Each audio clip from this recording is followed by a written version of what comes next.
Hello, Internet. We are back with another episode of the Experimental Cataclysm, where we talk about many of the new things that have come to the experimental version of Cataclysm over the last... for this episode, it's about 14 days because we didn't do one last week. So, not a ton of stuff has come down the pipe that's really going to be like an earth-shattering change, but we're going to talk about some of the stuff I saw that I wanted to point out or that I liked, or just stuff that I think, it doesn't matter. So we're going to talk about some things. First up, we got an update to the DeadPeople Tileset. Now, if you use the DeadPeople Tileset that comes stock standard with the game, you'll know that when things get added to the game, a lot of times they have broken tiles. They appear as, the headless zombies for a long time for me were just Z's on the screen instead of being a proper sprite. Even though some dead guy had created a sprite, it just wasn't updated in the core version of the game. You would have had to download it manually and install it, which I also think would be overwritten as soon as you updated the game anyway. So now we got an update to the core game. So if you use the tile set that automatically comes with the game, you should have everything updated to as of 11 days ago. This will include things like the headless zombies will now have a sprite. So that's a nice quality of life thing. I thought I'd point it out. I know some people don't pay a lot of attention to these things, but and relatively small change. It's just that, it's a sprite. I use tile sets. I think most people do. And this is one of those things that makes the game a little bit more playable for people like me who can't stand ASCII graphics. So here we have this change, which is the size mutations affect the player size. Typically in Cataclysm, I believe the player is always medium. However, you can get various mutations that affect your size. For instance, I often like the bovine mutation tree because of hooves, mostly. And part of that mutation tree, I believe, is to make the player large or huge.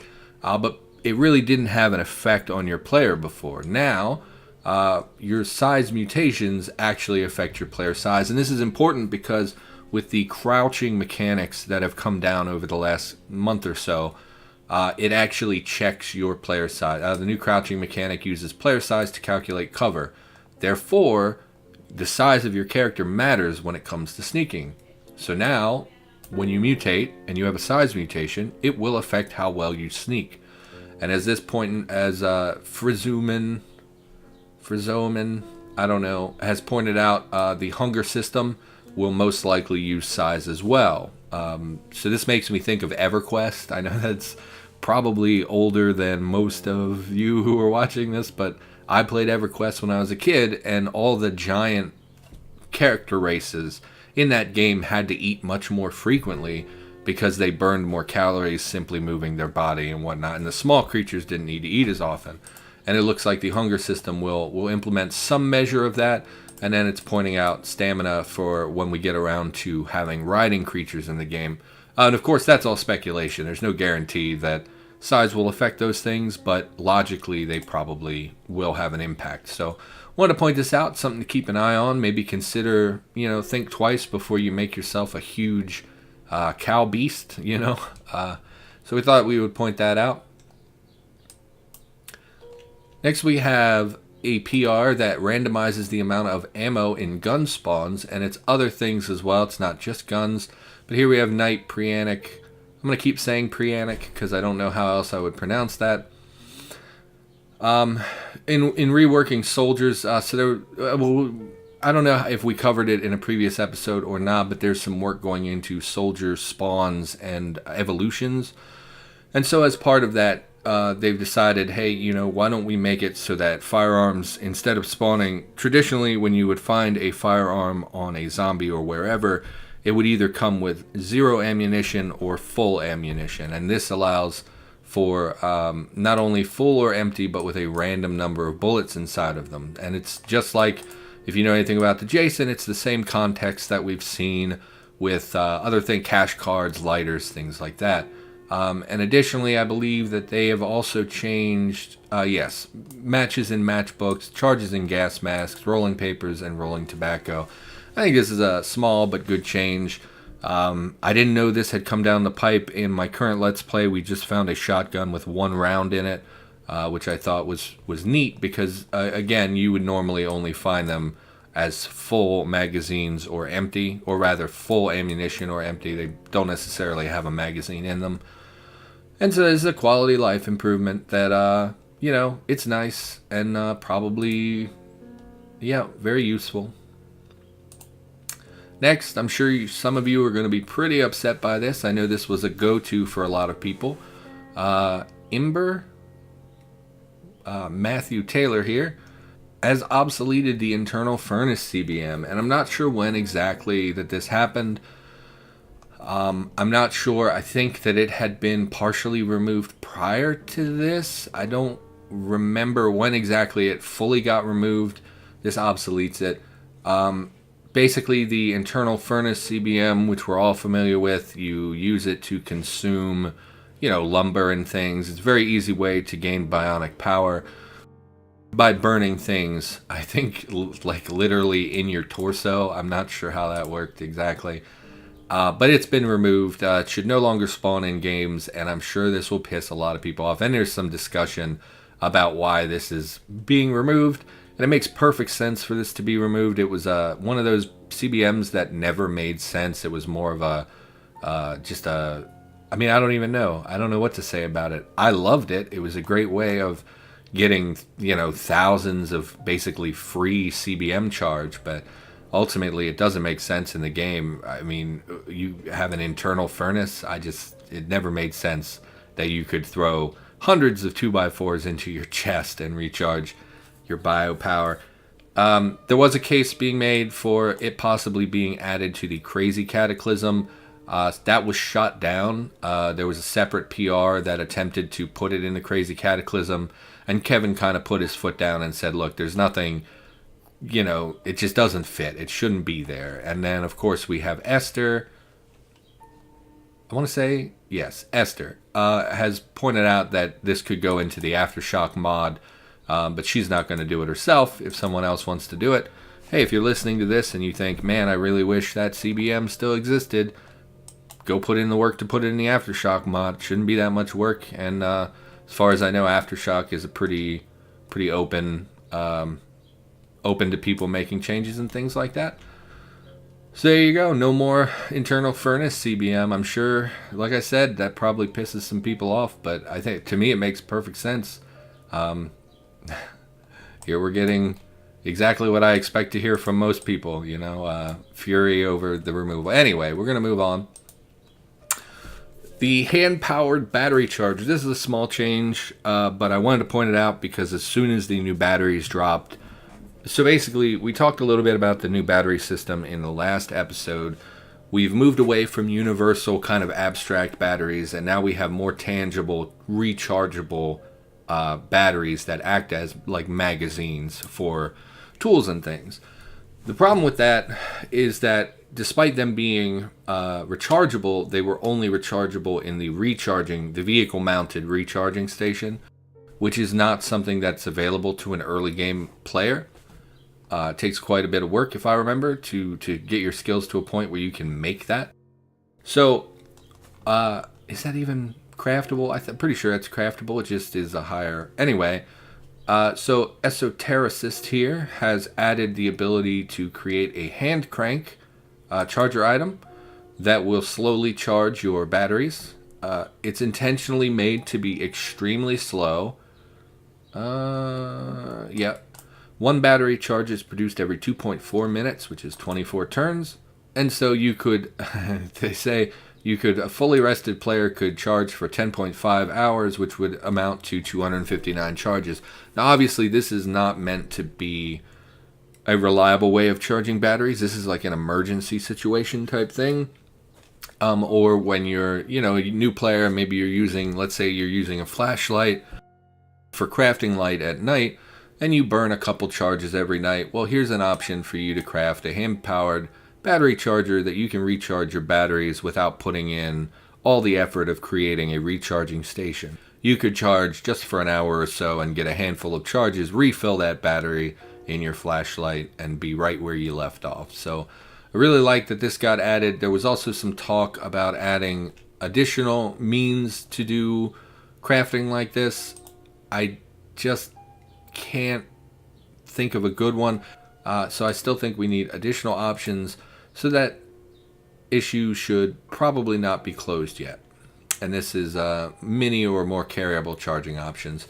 So I would expect probably someone to put in the work. I just personally don't really know what you could do in addition to the hand crank. The only other thing I can think of is a bicycle style charger, which would be a little bit easier, I would imagine, stamina wise, than a hand crank. Hand crank, you're not really built to do that, but moving your legs is a much more natural movement of your body. So it would, require less stamina exhaustion. Plus, your legs can produce more force than your arms, which would lead to higher resistance against you, which would lead to higher charging, I would think. So that might be on the table. I'm not sure, but the fact that we got the hand-powered cranker is pretty good news. Next, we have a bit of map gen. I want to point out. I want to say. So Gazsi. I'm pretty sure. I want to say Hungarian. Is it Gachi? I don't. I'm not good with languages, but this person here, whose real name I also can't pronounce. I do apologize. I feel such an American because I can't pronounce the name. Has been putting in a lot of map gen lately, and I love pretty much all of it. It's fantastic. We'll talk about several of them in this episode, actually. But he's added a park, or she, I assume this is a male name. They've changed parking spots, and they've added parking structures, including roof parking and an underground garage type situation.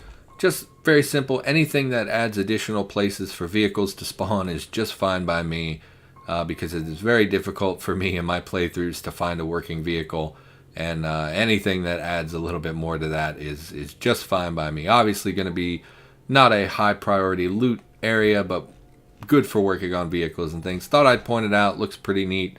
Pretty straightforward, but there you go. That same person has also added the bus and bus stations, which I thought was cool. Here's some photos. Again, pretty basic map.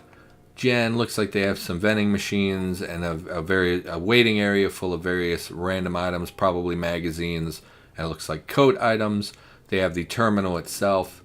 So I thought that was pretty neat. I thought there was also small side of the road bus stops made, but I guess maybe that's not correct. Or maybe there was another PR that I'm not remembering right. So pretty straightforward map gen, but little things like this. I mean, it's not even that little of a thing. Things like this go pretty far to making Cataclysm feel like a more realistic world. I often find that I bump into cities and towns that are just not structured in a way that seems remotely realistic.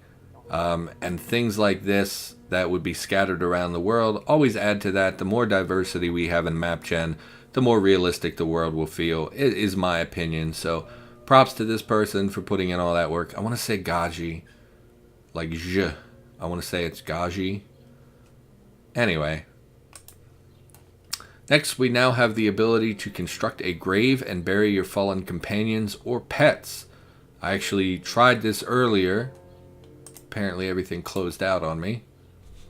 Okay, got everything loaded up. So here we have a new option in the construction menu called Dig Grave and Bury Sealed Coffin. What this does is a fresh grave covered with stones, either to keep something from digging it out or to keep one inside from digging out of it. 2 planks mark this place of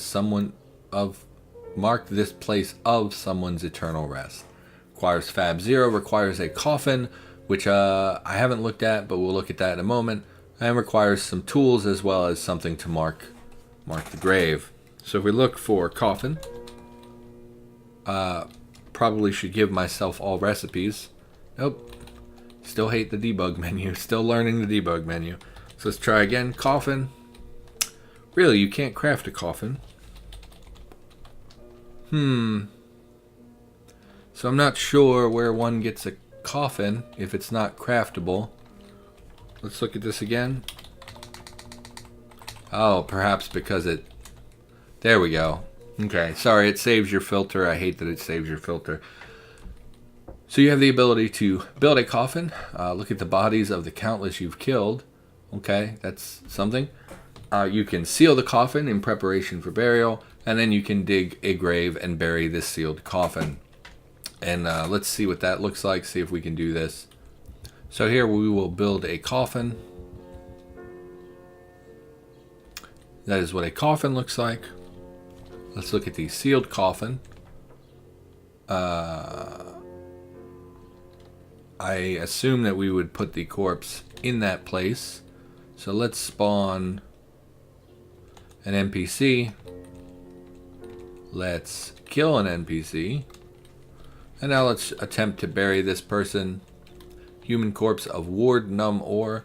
We'll wield and see if we can put them in the coffin. We've done so. Now let's see if we can seal the coffin. Okay. And now we will dig grave and bury coffin. We will need a shovel for this. And we will dig grave and bury the sealed coffin. Maybe we have to do it on the tile where there is a... Yes. So you have to select the tile that the grave is on. And you'll see here it is a grave that is firmly sealed. I am a little disappointed now that I'm looking that this doesn't have a special sprite associated with it. Although that may just be because I haven't updated my tile set manually. Because the grave change came more recently than the tile update that we talked about earlier. And so there very well may be a sprite for graves, and it just doesn't currently exist. So basically we took the NPC corpse, we built a coffin, we placed the corpse on the same tile as the coffin, sealed the coffin, and then used the dig grave and bury sealed coffin option on the tile that the coffin occupies. This allows you to bury companions and as well as named pets. If we go back... Let's close this, otherwise I will hear the wind in the background the whole time. It allows you to bury... there was some discussion about pets specifically. If your pet animal was named, it falls under the check and should allow you to bury it. And it specifically says... you feel sadness but also relief after providing last rites for Hot Doggy, whose name you will keep in your memory, which apparently was a dog named Hot Doggy. So, you know, it's pretty neat. It's something I've thought about before when I played the game. Like a year ago, I remember I had a character that died on me, and I tried to bury them in a pit, and it wouldn't allow me to do so. And I ended up having to burn the corpse, which seemed a lot less respectful, in my opinion. You know, I'm a little bit on the roleplay side, so I thought, you know, we'll bury them, we'll make a whole, you know, to-do of it, and then it turned out you can't actually bury anything in a pit. So now we have specifically the option to do so, and I know this will make a lot of people happy. It is a little bit, you know, new. It's new, so people don't know how to do it yet, but I do suspect that this will make a lot of people pretty happy. And we just gave a rundown of how to do it, so hopefully that helps you understand how you can bury your cohorts. And again, the sprite difference, I'm willing to bet that some dead guy is going to put a proper sprite on it, like a standing stones or whatnot. So, yep. More from Gaji. We have homeless shelters being added to the game. Once again, something that is, you know, one of those things that... So, I'm guessing people don't really think about this. I know people tend to overlook the homeless. Basically, any city will have one or more homeless shelters in it. Usually many more. It depends on the size of the city, obviously. I've been to a few when I was young. We used to go and feed, like just like this. In fact, we would go and we would serve the people food, and we would go, well, a little different. But anyway, so, you know, I thought it was pretty cool that something like this that society tends to overlook, that people don't even think about or register in their brain as existing, has been added to the game. Once again, nice little map gen that adds something to the world, makes the world seem a little bit more realistic. I do like that it's primarily bunks and stuff and serving areas. I've never been to a shelter that had a pool table. But I get it. You're looking for rec items to put in the in the game here. So I thought this was pretty cool. Wanted to give a shout out because I know people tend to overlook the homeless, and I thought, this is really neat that somebody is actually thinking about, like, well, what actually exists in the world that doesn't currently exist in Cataclysm. So love it. And then finally, probably my favorite thing, I want to just call you Gorgon because it's so much easier than trying to pronounce people's names. But Jason Jones here. We'll just go by a real name because I apologize if you didn't want your name and picture out there, man, but you shouldn't have put it on GitHub if you felt that way. Anyway, this particular individual has created lakes of all things. And here's a very cool picture of what that looks like. I think it's just noise-based lake generation. Probably doesn't mean anything to you, but basically adds lakes to the game, which is something that you may have noticed does not exist in Cataclysm. We have rivers, and we often have big blocks of river, but I'm pretty sure all the waterways exist as part of rivers, as opposed to islands. See, here we have an island, and we have a little peninsula here. This is a much more organic looking water source than what we've seen with, not that the rivers look particularly man-made or anything, but it's lakes, man. It's cool. It's cool to have lakes. Here's a local look at the shoreline, although I would point out this, I think, is the Retro Days Tileset, which I find very hard to look at. Basically makes rivers and lakes a little bit more realistic. So here's some more images of coastlines along the river and what looks like a large lake. Same location with an expanded view of other overmaps. Very cool, very neat. And then we have lakes in the wilderness. Very cool. I don't have much to say about this other than it's very cool. So all of this is basically just pornography. It's us being excited over, looking at an image and being like, oh man, this is great. So here's an example of the island. Here's some more images. And then there was a really cool one showing how lakes are generated. The white represents the lakes. And you'll see based on how large, depending on your world creation settings, will determine how large everything is lake-wise. So I thought this was pretty cool, all the way from everything is a lake and then working down to lower and lower settings. And you'll see very natural looking things are generated that will become lakes and rivers and streams and whatnot. So yes, exactly. So friggin' cool. I don't have much to say about this. I saw the imagery. Obviously, they provided a lot of images, which is really nice in relaying this, because a lot of the information on how it was done is very, you're not going to want to read all the technical things because most of us won't understand that. What we all can understand are some of these beautiful images of just how these lakes are being generated and how they're interconnected. Look at this. Is this not incredible? I think that this is fantastic. And I really, really wanted to point this out because this is extremely cool. There was also talk about possibly creating a challenge scenario down the road where you are forcibly spawned on an island and have to manage, which I thought was a pretty neat idea. I'm not sure how they would do that as of right now. But I thought that was a pretty cool possible thing. I often think about what challenges could be added to the game. We've had, the prison and the prison and the lab and the hospital and stuff like that for a long time, but there aren't really very many new ones. I think there's a golfing one where you spawn on the golf course, but that's not a huge challenge. It's not the same as being on a lab. Being dumped in the middle of a lake on an island, that's pretty challenging. And so I thought that was a pretty cool discussion. It's not in the game yet. Although lakes should now be appearing in your game, which I think is pretty freaking cool. So that's going to do it, I think. Those are most of the things that popped up in my kind of orbit over the last couple weeks. If I missed anything, feel free to let me know in the comments. For now, that's going to do it. Thanks for watching, and I'll see you in the next one.